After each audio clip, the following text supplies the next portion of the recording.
Sultanpur Mangesh Yadav encounter. Bullet proof jacket पहने बिना ही पहुंची थी एसटीएफ टीम। बाइक बैग की बरामदी, लेकिन सामने नहीं आया पिस्टल। नमस्कार, आज जो मैं आपको कहानी सुनाने जा रहा हूं, यह एक सच्ची घटना है और यह एक सुल्तानपुर की घटना है। मंगेश यादव जिनका एनकाउंटर हुआ है। तो चलिए शुरू करते हैं। एसटीएफ ने हाल ही के दिनों में कई एनकाउंटर किए, लेकिन अन्य जिलों और सुल्तानपुर के मंगेश यादव एनकाउंटर में एक भिन्नता रही। असद एनकाउंटर से लेकर जिले में हुए विनोद उपाध्याय एनकाउंटर तक एसटीएफ टीम ने बुलेट प्रूफ जैकेट पहन रखा था। मंगेश यादव केस में टीम इसके बगैर एनकाउंटर कर गई। यही नहीं, एसटीएफ के अधिकारी बदमाश से मुठभेड़ करने चप्पल पहनकर पहुंच गए थे। 1 लाख के इनामी मंगेश का पिट्ठू बैग और बाइक तो सामने आई, लेकिन जिस पिस्टल और तमंचे का उल्लेख हुआ वो आज तक लोगों को दिखाई नहीं दी। 6 राउंड एसटीएफ ने चलाया था गोली। 5 सितंबर को एसटीएफ ने कोतवाली देहात के मिश्रपुर पुरैना हनुमानगंज बाईपास के पास जौनपुर के बदमाश मंगेश यादव को एनकाउंटर में ढेर कर दिया था। सीओ एसटीएफ डीके शाही ने कोतवाली देहात थाना में फर्द दाखिल की थी, जिसके अनुसार एनकाउंटर में कुल 6 राउंड फायर हुए थे।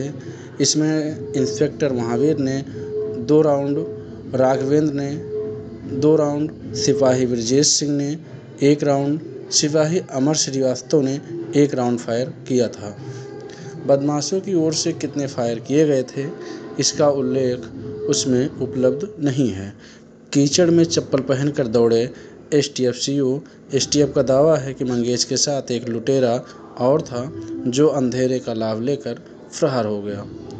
वो कौन था जो फायर झोंकते हुए निकल गया, जिसे अब तक टीम पकड़ नहीं सकी है। जिस स्थान पर मुठभेड़ हुई वो हाईवे के किनारे कच्चा स्थान था। बारिश के कारण वहाँ कीचड़ था। ऐसे में बदमाश भागा तो कैसे? एसटीएफ सीओ ने चप्पल पहनकर रखा था, वो उसे पहनकर दौड़े कैसे? और कीचड़ चप्पल दूर दूर तक नहीं लगा। पुलिस की मुठभेड़ में घायल हुआ था एसओजी सिपाही। एसटीएफ मुठभेड़ से ठीक 2 दिन पूर्व इसी लूटकांड में सिविल पुलिस और क्राइम ब्रांच की टीम ने कोतवाली नगर के गोंडवा में हाफ एनकाउंटर किया था, जिसमें बदमाश सचिन सिंह, पुष्पेंद्र सिंह और त्रिभुवन पैर में गोली लगने से घायल हुए थे। बदमाशों की ओर से फायरिंग में एसओजी का एक सिपाही शैलेंद्र राजभर भी घायल हुआ था। लेकिन फुल एनकाउंटर जहां 2 बदमाश थे, एसटीएफ के बिना बुलेट प्रूफ जैकेट की टीम से उनका सामना हुआ था।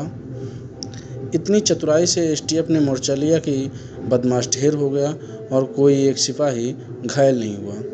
यही नहीं, बल्कि एनकाउंटर स्थल से बदमाशों और एसटीएफ की ओर से किए गए फायर में बुलेट के पूरे खोखे भी बरामद नहीं हो सके। एसटीएफ सीओ डीके शाही के किए 2 एनकाउंटर की कहानी प्लॉट लगभग एक सब, बस दोनों के किरदार और जगह अलग अलग हैं। पहला एनकाउंटर इलाहाबाद के रहने वाले फिरोज पठान उर्फ इरफान का 1 फरवरी 2020 का है। एसटीएफ को पता चलता है कि फिरोज पठान अपने किसी साथी के साथ महादेवा बाजार होते हुए अंबेडकर नगर जाएगा और किसी बैंक या कंपनी में लूट का अंजाम देगा। एसटीएफ टीम घेराबंदी करती है। एक काले रंग की मोटरसाइकिल से 2 लोग आते दिखाई पड़ते हैं। मुखबिर इशारे से बताता है कि पीछे बैठा व्यक्ति फिरोज पठान है। फिर एसटीएफ की टीम बुलंद आवाज़ में अपना परिचय देती है और पीछे बैठा युवक, जो अपनी पीठ पर पिट्ठू बैग टांगे हुए था, कमर में खोसे हुए असलहे को निकालकर भद्दी गालियाँ देता है। वे मोटरसाइकिल को भगाते हैं। एसटीएफ पीछा करती है, वो फायर करते हैं। एसटीएफ जवाब देती है। कुछ समय बाद बदमाश की ओर से फायर आना बंद हो जाता है। बदमाश घायल हो जाता है, अस्पताल भेजा गया। वहाँ मृत बरामदे में 9 mm मैगजीन, जिंदा कारतूस, खोखा कारतूस, 32 बोर पिस्टल, मैगजीन और 1 अदद बैग। अंबेडकर नगर के परवेज का जून 2021 में हुआ था एनकाउंटर। दूसरा एनकाउंटर अम्बेडकर नगर के परवेज का जून 2021 में हुआ था। एसटीएफ को खबर मिलती है कि परवेज अपने ही साथी के साथ कैंपियरगंज से अम्बेडकर नगर जाकर एक व्यापारी की हत्या करने की फिराक में है। धर्मेंद्र शाही उर्फ डीके शाही की अगुवाई में एसटीएफ की टीम घेराबंदी करती है। यहाँ भी एक काले रंग की मोटरसाइकिल से 2 लोग आते दिखाई पड़ते हैं। यहाँ भी मुखबिर इशारे से बताता है कि पीछे बैठा व्यक्ति ही परवेज है। यहाँ भी एसटीएफ बुलंद आवाज़ में अपना परिचय देती है। यहाँ भी पीछे बैठा युवक जो अपनी पीठ पर बैग टांगे हुए था, कमर में खोखा अपने असलहे को निकालकर भद्दी भद्दी गालियाँ देता है। वो मोटरसाइकिल से भागते हैं। एसटीएफ पीछा करती है। बदमाश पुलिस पर फायरिंग करते हैं। पुलिस जवाब देती है। कुछ देर बाद बदमाश की ओर से फायर आना बंद हो जाता है। बदमाश घायल होता है और अस्पताल जाने पर उसकी मौत हो चुकी होती है।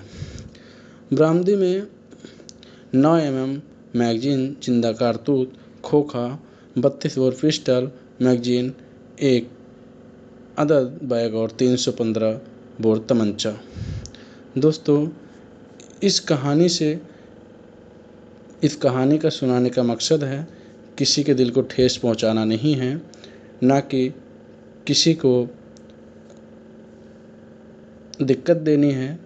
और ये बस आपको सचेत करना है, आपको होशियार करना है, ताकि आगे आप इस तरह की कोई गलती ना करें। धन्यवाद।